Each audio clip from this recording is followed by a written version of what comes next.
If you've played Speed Duels for any amount of time, then chances are that you're familiar with the countless amount of sealed product we've received throughout the years in Speed Duels, each of them consisting of their pre-constructed, uniquely built decks. And I'm sure you've probably wondered to yourself, what does my favorite Yugioh and vtuber think of each of them? Joking aside, I've gone ahead and constructed my very own tier list of every single sealed deck from the various amount of Speed Duel product throughout the years, starting out from the original Battle City box, spanning all the way till the midterm destruction box that we received earlier this year. I went ahead and excluded all the starter decks just because I didn't really consider putting them into the list, but if you guys would like to see those put in here as well, I am totally willing to do that. Alright, so before we get into ranking all these decks, I want to go ahead and lay down some ground rules as to how exactly we're going to be grading each of these decks and what criteria we're looking for, and additionally what each of these tiers is meant to represent. So, starting off with the decks. We're going to be basing it off of how powerful each of these strategies are on their own, how consistently they can reach to their end plan, how impactful the end plan really is, and finally how well it performs based on the 20 card deck they expect you to use alongside their dedicated skill. So these are going to be all the criterias, and this might end up making some decks better or worse compared to the other ones. Additionally, I'll go ahead and explain what each of these tiers is meant to represent. Any deck that goes into S tier is as perfect as it can be given the restrictions. A tier is just a really solid deck that could have a few changes here and there. B tier is going to be like a deck that it's pretty good when it gets going. It's maybe not as consistent, but it has a really powerful strategy behind it. C tier is just like, yeah, it's a deck, it's whatever, it's cool, I guess. D tier is just any deck that has a strategy, but it's just not good or very inconsistent. And F tier is anything that's just, you cannot play these cards. It's just hot garbage that does not work. So with all that established, let's get into the tier list. We're going to go ahead and begin with the Duel Academy box. Typically, we would start off with the Battle City box, but that's realistically the only sealed box I never got a chance to play, just because when it was released, Speed Duels hadn't picked up. Not that it really picked up at any point, but this was when it was like really dead and no one really cared about it. And I am honestly kicking myself that I never bought this series, this box itself. So we're going to go ahead and begin with the Duel Academy box. This is the first one that I ever used, and I've opened up every single one of them since then. So I'm fairly familiar with all these decks. Alright, so starting off with Jaden's deck. Jaden's strategy, honestly, I believe goes in the D tier. It was a really bad constructed deck. If you're curious as to what exactly was in it, let me show you. So in Jaden's deck, we pretty much got all the vanilla elemental heroes plus Bubble Man. There he is. And alongside them, we also got like Blade Edge, Wild Heart, Necroshade. You know, they're not impressive monsters as a whole. Besides that, we also got support cards like Goddess of the Third Eye to be a fusion substitute target, Wing Karibo just to be chilling there, and Rottweiler, I guess, to have some level of recoverability if you ever need your poly back. Besides that, yeah, we have depolymerization, a way to search it, Rhoda to get your to get a specific hero card, or Righteous Justice to give it a back row, negate attack to survive. A hero emerges in order to get access to cards like Blade Edge or Necroshade easier, and a hero signal to get access to more of your hero monsters. As a whole, the deck is very underwhelming. It doesn't do all that much unless you're able to get a fusion on field, and at that, it's all the fusion monsters you have access to require 2 very specific monsters in order to make. And at that, the only monster really worth making is Elemental Hero Plasma Vice, which is a decent monster, all things considered, but the fact that it needs Sparkman and Blade Edge in order to make it is really inconsistent because Blade Edge isn't really searchable. And additionally, a lot of these cards do nothing on their own. So because of that, it's inconsistent, its power ceiling is fairly low, but it gets worse. The skill that Jaden gets for his deck is Here Goes Something. And this skill is really bad. So this skill reads, Once per duel, you can activate this skill at the start of the battle phase. While you control exactly one elemental hero monster and no other monsters, for the rest of this turn, that one monster gains 800 attack while battling an opponent's monster and can attack all monsters your opponent controls, once each. Also, you can't special summon monsters for the rest of this turn. So, yeah. Essentially, I believe this skill was just meant to be like, once you get out your big bad fusion monster, it's supposed to go for game and pretty much take over immediately. And because of that, I feel like this skill is very underwhelming because it's a once per duel. So you can't even just activate it on one of your like smaller hero monsters. You try and get some chip damage or clear a board. But no, instead it's a here goes pretty much everything to try and take the duel. Honestly, it's not the worst skill I've ever read, but it's pretty underwhelming for being a once per duel skill. So because of that, I feel like it belongs in D tier. It's really upsetting to put it there just because I like the hero strategy a lot, but it's not really doing it for me. Alright, so moving on, we have Aster's deck. And honestly, this one isn't much better. It's slightly better, but not that much more. It's going to go slightly above the hero deck, and let's go ahead and cover what exactly is in it. So in the Aster deck, we have cards like Plasma, Doomlord, Diamond Dude, Blade Master Dasher, Fearmonger, Dogma, Malicious, and Dark Angel. Honestly, the lineup isn't amazing. Honestly, it's kind of worse than the hero lineup, with the exception of... No, actually, it's just kind of worse. Even though it has access to like Plasma, making it is almost impossible given the monsters you have access to. But let's go ahead and take a look at what else the deck has.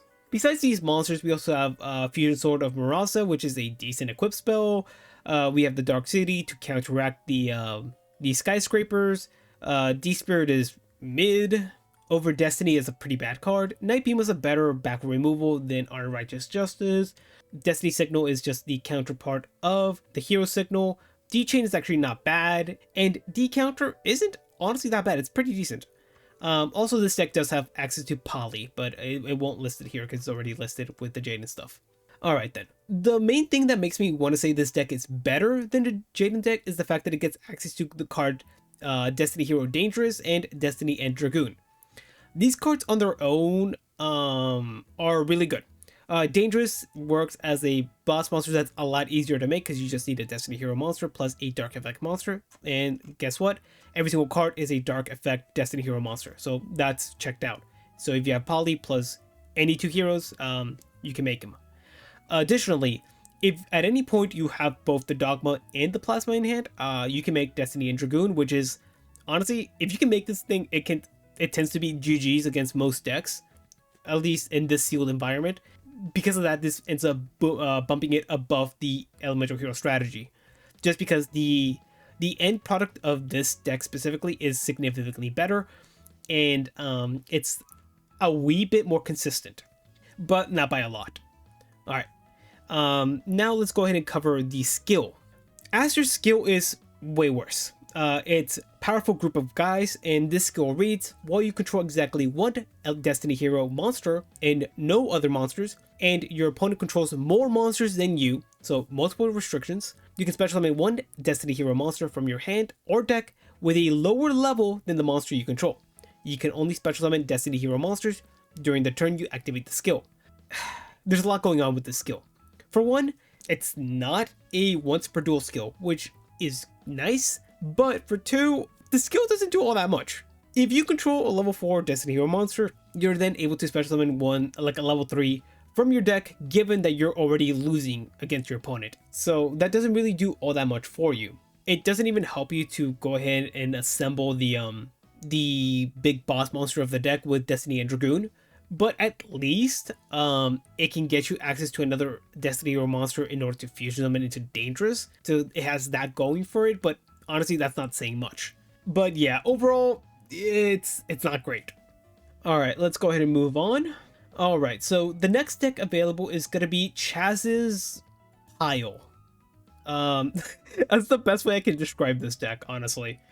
So I think it's honestly slightly better than the Destiny Hero deck and the Jaden deck. So let's go ahead and cover what exactly we have in there. So in Chazz's deck, we have All the original Ojamas plus red and blue, blue being the best one. Additionally, we also have access to 2 of the Union machine monsters with V-Tiger Jet and W Wing Catapult. These 2 cards are not good. They're really bad actually. And finally, we have the Armed Dragon line with level 3, 5, and 7, and Chiron the Mage as just a really good overall monster. Honestly, not even gonna lie to you guys, Chiron the Mage immediately just makes this deck better than the Jaden and Aster deck, just because this card can beat over pretty much every single one of their monsters as a normal summon, and it has the ability to destroy back row, which is pretty cool. But besides that, we also have a bunch of Ojama cards or Ojama related cards with the Ojama Delta Hurricane, which is very niche, Oja Magic, which is an awful, Tri-White to give you more bodies on field, Oja Match, which is a really powerful card, and honestly, a lot of the Ojama cards kind of just read as custom cards, so I think that's kind of funny. Let's see what else is in here. Wall Disruption. Honestly, Wall Disruption kind of carries us a lot too, just because it is one of the best early on trap cards that we received in Speed Duels, and honestly, even till today, it's a very powerful and annoying card that sees itself in the ban list. I think it's limited to 3 right now. So phenomenal card. Just that it gets access to this is really good for it. But Spike Shield with Chain, Super Rush Recklessly are not bad either. So it has a lot of really good stuff going on. As for the extra deck, we have Ojama Knight, Ojama King, and VW Tiger Catapult as their featured monsters.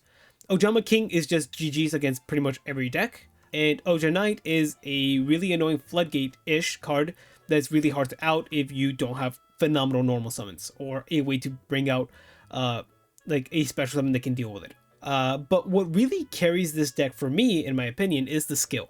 So Chazz's skill is Land of the Ojamas, and this is huge for it. So this skill reads, once per turn, you can send 1 Ojama card from your hand to special summon 1 Ojama monster from your graveyard. While you control an Ojama monster, switch the original attack and defense of all monsters on the field. So for all intents and purposes, this is just the field spell for the Ojama deck. And just the fact that we have access to this like that is huge. Because the funny gimmick about the Ojama strategy is just the fact that they switch the attack and defense of all monsters on the field. And in weird scenarios, this ends up just being too much for your opponent to handle. And that's enormous. And the fact that it's able to, you're able to start off the duel with this is really good. Also, if you end up discarding Oja Magic, you're just able to get access to a bunch of your Ojama monsters from your deck to your hand, and then if you happen to have the Poly, you can just make Ojama King and win the duel. So because of this, I feel like it bumps it up almost to a C tier in my opinion, but I'm going to keep it in D tier for now just because the deck isn't very consistent, and in order for a deck to be like in the C tier, it's got to have some level of consistency for me.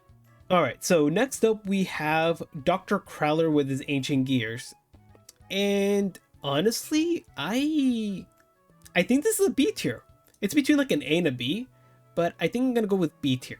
So let's go ahead and cover what exactly is in this deck, because it's surprisingly really good. So, Crowler's deck. What do we have in here? Starting off, we have, of course, the Ancient Gear Golem, we have Mechanical Chaser, Giant Rat. These 2 cards are huge just because Chaser is really large and Giant Rat gives you a certain level of consistency.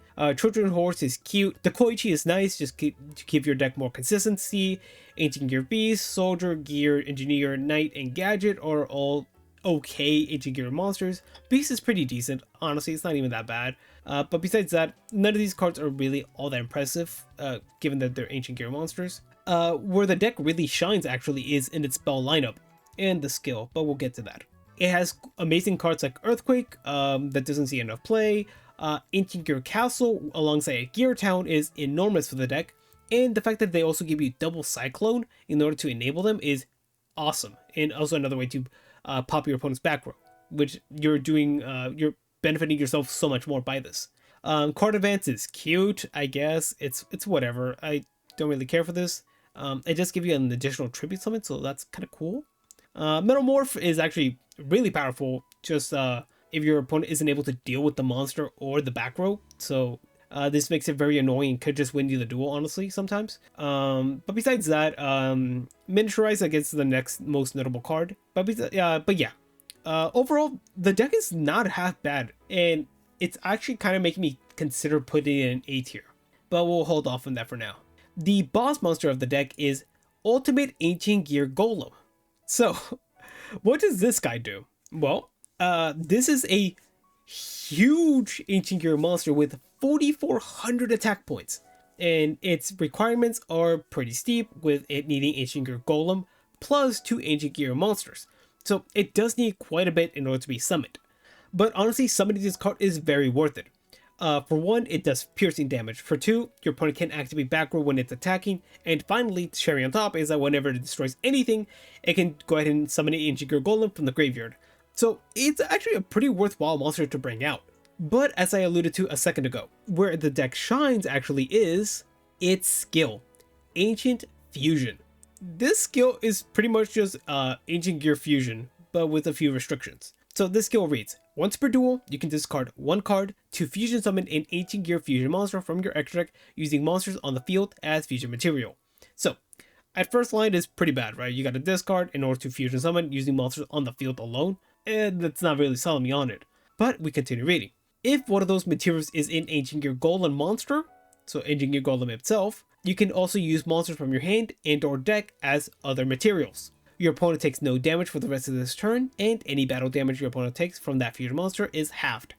So honestly, this final restriction isn't that bad, just because once you make that guy, it's kind of those GGs from that point on.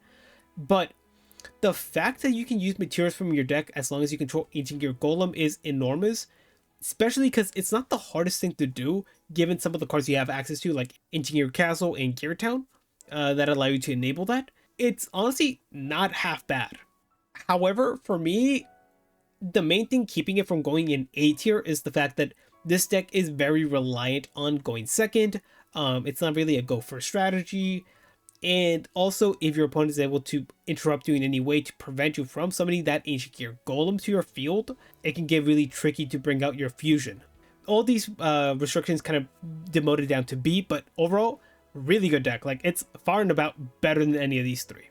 Next up, we have Alexis's Cyberblader slash ritual strategy. And I'm going to be straight up with you guys. I think this might actually be at A tier. So hear me out. Okay, so why do I think this?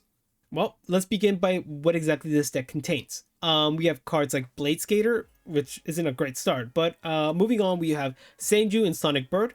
Two awesome pieces of consistency to get access to either your ritual spell or your ritual monster. DD Warrior Lady, one of the best normal summons in the game, at least during this period of time, and honestly, even today, it's not even that bad. Warrior Lady of the Wasteland, lets you summon an Earth Warrior monster from your deck when it's destroyed, so it's just Mystic Tomato effect.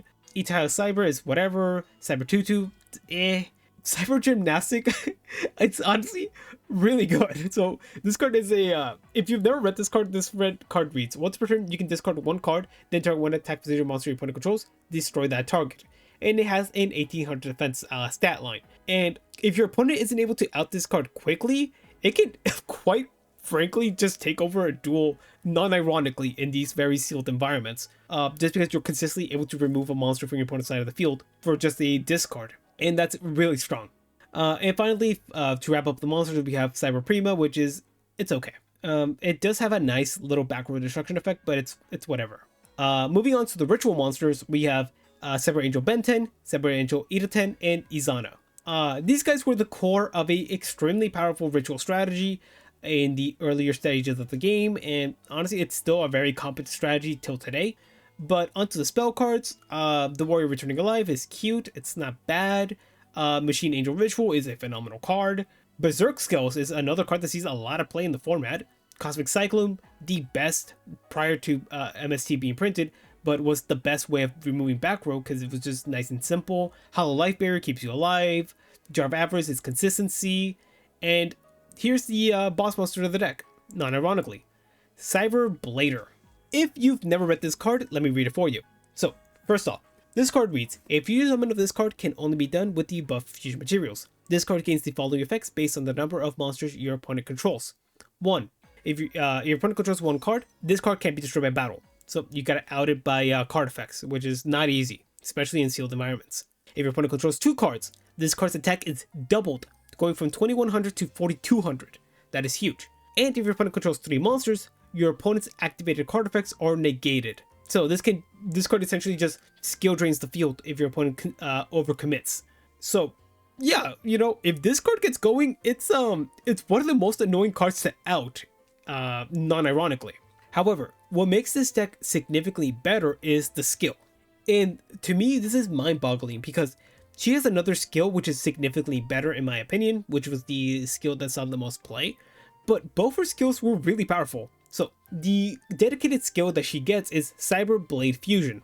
This card reads, once per turn, you can discard one card to fusion summon one Cyber Blader by sending either E-Tile Cyber or Blade Skater from your field to the graveyard as future material, and the other material from your hand, field, or deck to the graveyard. That Cyber Blade gains 400 attack. This skill can only be used twice per duel. So, here's the thing. This skill lets you use a material from the deck, and honestly, as long as you see one or the other, this is a fairly consistent card. Additionally, with a card like the DD Warrior Lady of the Wasteland, you have another chance of getting access to it, and even if you don't, there's so many searchers in the deck with the Sonic Bird, the Manju, the Benten, that getting to this is actually fairly consistently.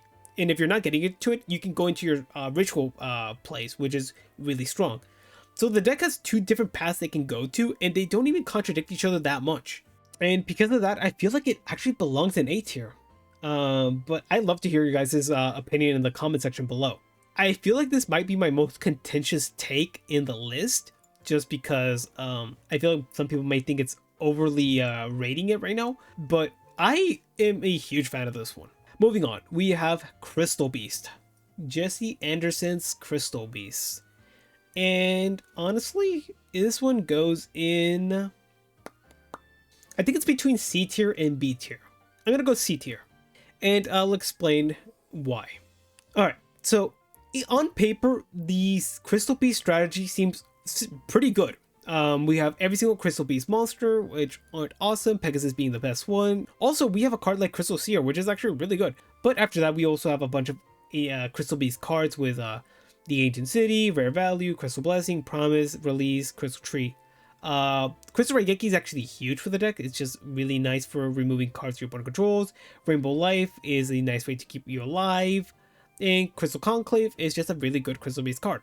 The boss monster of the deck is Rainbow Overdragon, which does have a fairly convoluted summoning condition, but the deck actually permits you to just make it, not consistently, but effectively. But yeah, overall the deck is nothing too crazy. It's just a very much dedicated Crystal Beast strategy with a lot of Crystal Beast cards. So, you know what, it has that going for it at least. The deck knows what it's trying to do and what it is. But honestly, what I think makes the deck better is the skill itself. Crystal Transcendence. So let's go ahead and give this skill a quick read to explain why exactly I think it's pretty good. Okay, so the skill reads, you can only summon/set crystal monsters and dragon monsters while this skill is face up. That's fine, that's literally the whole deck. Once per turn, during your main phase, you can send up to 3 cards from your hand to the graveyard, then choose that many Crystal Beast monsters with different names from your deck and place them in the spell and trap card zone as continuous spell cards. This skill can only be used twice per duel. And yeah, reading this skill firsthand this makes this skill sound insane. With this level of consistency is ridiculous. But here's the thing. The main thing keeping Crystal Beasts back is the fact that they are Crystal Beast. And in Speed Duels, it's really difficult to play the strategy given the limited amount of zones. Once you run out of zones, it's really hard to do anything in this deck. However, if you're able to get like all the crystal cards you want in the graveyard, the deck has a really powerful win con with either Rainbow Dragon or Rainbow Overdragon, which makes it a really good strategy. And I feel like the fact that these two things are conflicting with each other, the fact that it's a fairly consistent strategy, but it also like trips over its own feet, puts it in a weird state. And because of that, I can't really put it in B, because the deck does struggle, but it's still significantly better than anything down here. So overall, I'd say the deck is mid, just because of for one, when Speed Duels in back row is very limited, and for two, once you get crystal cards in the back row, if you don't have a way to remove them, it's very difficult to get them in the graveyard where you need them in order to summon the Rainbow Dragon. So we'll leave it in mid for now. Alright, we're on to the last 2 decks we're going to be covering for this video. And we'll go ahead and move on to Zane's Cyber Dragon / Cyberdark strategy, which I believe is, honestly, I think it's probably a solid B tier. Yeah, I think it's a solid B tier. Is it better than Ancient Gear though? I'm not sure, honestly. I'll put it behind Ancient Gear for now though. Okay, so let's go ahead and cover what exactly the Zane Cyber Dragon Cyberdark strategy has within it.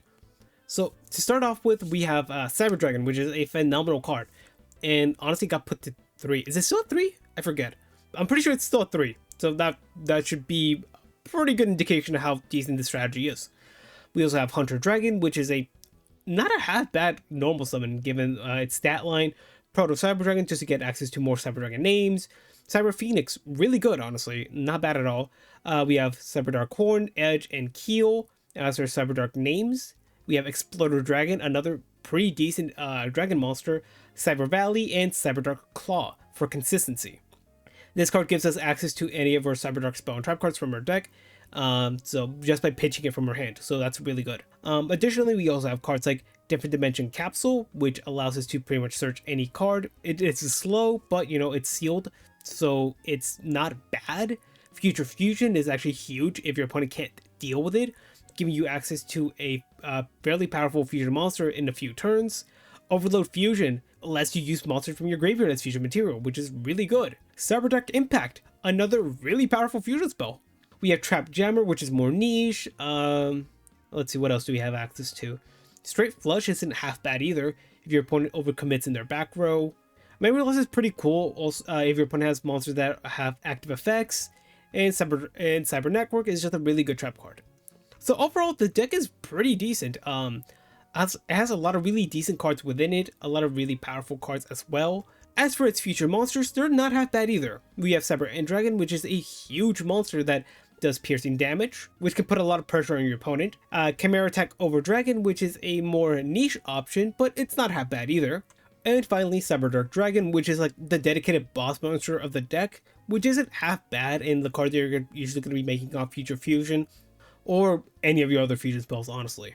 Alright, but as for the skill, I actually forgot what the skill was for this deck.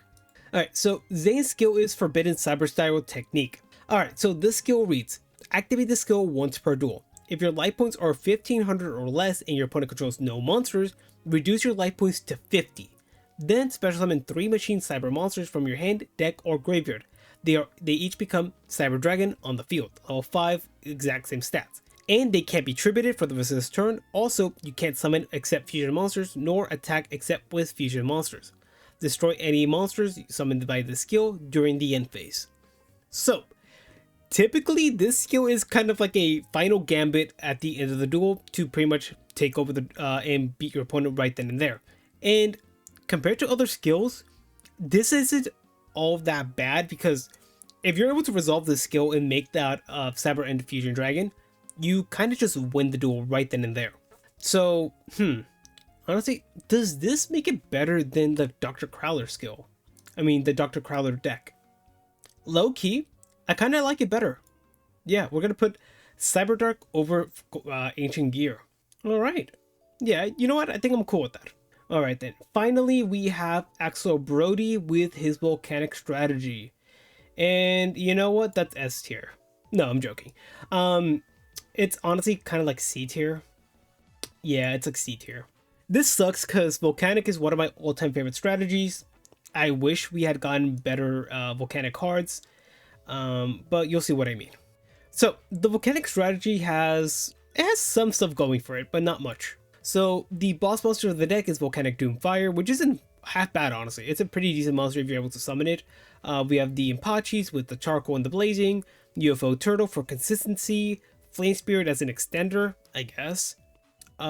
Raging Flame Spirit is a very funny card if you're able to get it going. Volcanic Shell is just a staple of Volcanic decks. Volcanic Blaster is a abomination and should not have been printed. This is one of the worst searchers in the game. Volcanic Hammer is whatever. Volcanic Rocket is a godsend and a beloved card. And Royal Firestorm Guards, which is a card that I was surprised that got printed in Speed Duels. But yeah, that's pretty much the lineup. As you can see, I feel like there should have been more Volcanic cards, but we'll deal with what we have right now. As for the spell cards, they're okay. Salamandra is funny. Twister is decent for back removal.